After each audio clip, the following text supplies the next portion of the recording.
Lok Sabha election 2024 কবে declare হবে এটা নিয়ে কিন্তু প্রত্যেকটা মানুষের মধ্যে কৌতূহল মারাত্মক পরিমাণে আহ, মানে মানে সবাই কৌতূহলী জানার জন্য যে কবে অ্যাকচুয়ালি ইলেকশনটা ডিক্লেয়ার হবে আর ইলেকশন কম মানে কটা ফেজে হবে এবং কবে নাগাদ ইলেকশন হতে পারে। তো যেহেতু আপনারা জানেন যে গত 22 তারিখ আপনার ইলেকট্রাল রোল যে ফাইনাল ইলেকট্রাল রোল সেটা পাবলিশ হয়েছে। স্পেশাল সামারি রিভিশন 2024-এর কাজ শেষ হয়েছে, তার ফলস্বরূপ রোল পাবলিশ হয়েছে অলরেডি। এবং আরেকটা ফ্যাক্টর যেটা যেটা সবার মধ্যে আলোচিত হচ্ছিল যে 22 তারিখ একই দিনে আপনার রাম মন্দির উদ্বোধন হওয়ার কথা ছিল এবং সেটা সেই মতোই হয়েছে। এবং এবং এটাও একটা মানে কথা মানে চলছিল যে হয়তো রাম মন্দির যে উদ্বোধন হবে এবং ইলেকট্রাল রোল যে একসাথে মানে একই দিনে পাবলিশ হচ্ছে, তার পরপরেই কিন্তু ইমিডিয়েট পরেই হয়তো ভোট ডিক্লেয়ার ইলেকশন, যেহেতু লোকসভা ইলেকশন সেটা ডিক্লেয়ার হয়ে যেতে পারে।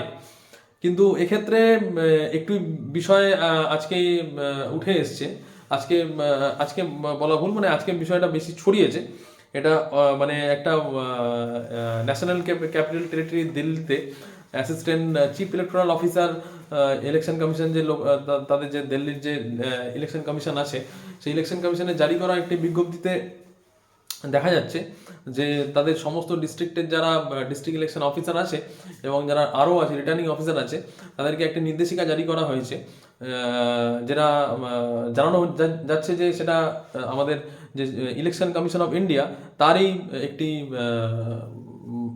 মানে নির্দেশক্রমে এই একটি নির্দেশ জারি করা হয়েছে, যে একটা টেন্টেটিভ ডেট দেওয়া হয়েছে যে ন্যাশনাল ক্যাপিটাল টেরিটরিতে ইলেকশনটি মানে টেন্টেটিভলি 16ই এপ্রিল হতে পারে। 16ই এপ্রিল মানে দিল্লিতে লোকসভা ইলেকশনের যে ডেট, সেটা কিন্তু সেই ফেজটা বা ওই যে দিল্লির যে ইলেকশন সেটা কিন্তু ওই দিনকে হতে পারে। এবার বিষয়টা হচ্ছে যদি তাই হয়, যদি দিল্লির ইলেকশন আপনার 16ই এপ্রিল বা তার আশেপাশে হয়, তাহলে সেক্ষেত্রে আমাদের একটা জিনিস মাথায় রাখতে হবে। দিল্লি বেসিক্যালি কিন্তু আমরা যদি গত পাস্ট যে ইলেকশনগুলো হয়েছে লোকসভা ইলেকশন, যদি আমরা সেই হিস্ট্রিটা একটু দেখি, তাহলে মোটামুটিভাবে শেষের দিকের কিন্তু মানে লাস্ট ফেজগুলোতেই কিন্তু দিল্লির যে ইলেকশন টাইম লাইনটা থাকে। এবং আপনারা যদি দেখেন 2019-এর যে ইলেকশন হয়েছিল, সেক্ষেত্রে কিন্তু আপনার লাস্ট ফেজের ঠিক আগের ফেজেই কিন্তু দিল্লির যে ভোট প্রক্রিয়া যে দিন ভোট কিন্তু নেওয়া হয়েছিল। তো এক্ষেত্রে আমরা যদি সেইভাবে ধরে চলি, গতবারে যেটা 7টা ফেজে ভোট হয়েছিল, এবার হয়তো সেই ফেজ আরও সংখ্যায় একই থাকবে বা হয়তো বাড়তে পারে। এবার সেক্ষেত্রে লাস্ট ফেজের দিকে বা তার আগের ফেজে যদি ভোট হয় দিল্লিতে, তাহলে সেক্ষেত্রে আপনার যদি সেই ডেটটা 16 তারিখ হয়, তার মানে ফার্স্ট ফেজ এবং দেখবেন লাস্ট ফেজের আগের যে ফেজ, তার মধ্যে মোটামুটি 1 মাসের গ্যাপ থাকে।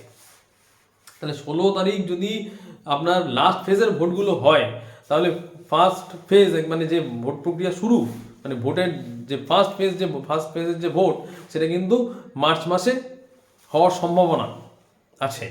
মানে সেক্ষেত্রে আরও 1 মাস আমরা এগিয়ে ধরতে পারি যে মার্চ মাসে কিন্তু মানে ফার্স্ট ফেজের ভোট হবে।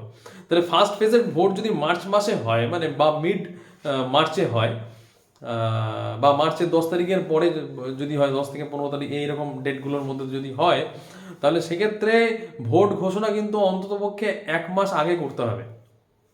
আমরা দেখেছি যে ভোট ঘোষণা যেদিন যে সময়টা ফার্স্ট ফেজের ভোট হচ্ছে, তার থেকে অন্ততপক্ষে 30 দিনের একটা কিন্তু গ্যাপ থাকে, 30 দিনের বেশিও থাকে, 30 দিন অথবা তার অধিক কিন্তু গ্যাপটা থাকে। তো সেক্ষেত্রে যদি মার্চে আপনার ফার্স্ট ফেজের ভোট হয়, তাহলে কিন্তু তার ঠিক 1 মাস আগে ভোট ঘোষণা হওয়ার সম্ভাবনা প্রবল। সেক্ষেত্রে আপনার মিড ফেব্রুয়ারিতে হওয়ার ভোট ঘোষণা হওয়ার সম্ভাবনা প্রবল।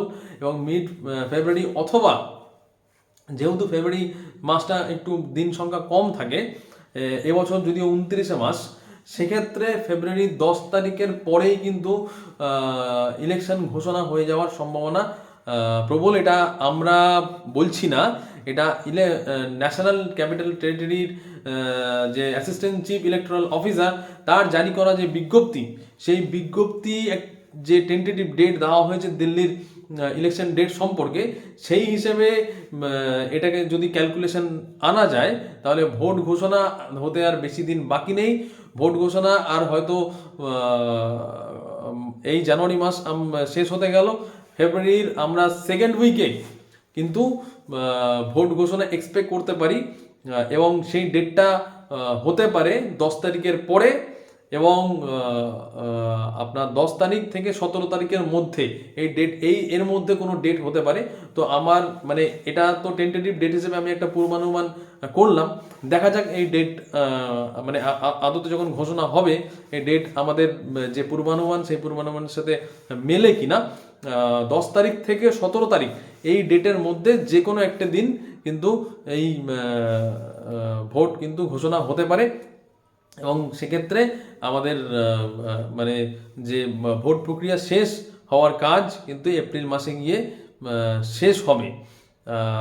তাহলে এপ্রিল মাসে যদি শেষ হয় তাহলে আমরা এক্সপেক্ট করতে পারি কি মে মাস নাগাদ কিন্তু আমাদের মানে নতুন সরকারের মানে ফরমেশন কিন্তু হতে পারে। তো এই হচ্ছে এই ভিডিওতে আপাতত এই একটা পূর্বানুমানের মাধ্যমে আপনাদের কত কিছু ইনফরমেশন দেওয়ার চেষ্টা করলাম।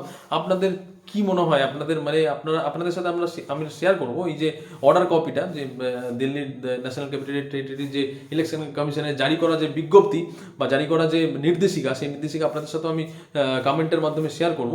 আপনারা দেখবেন এবং আপনাদের যদি এই সম্পর্কিত কোনো অনুমান থেকে থাকে আপনারা কমেন্টের মাধ্যমে জানাবেন। তো ইলেকশন সম্পর্কিত এই হচ্ছে আপাতত আপডেট। তো আজকে গুড নাইট, সবাই ভালো থাকবেন।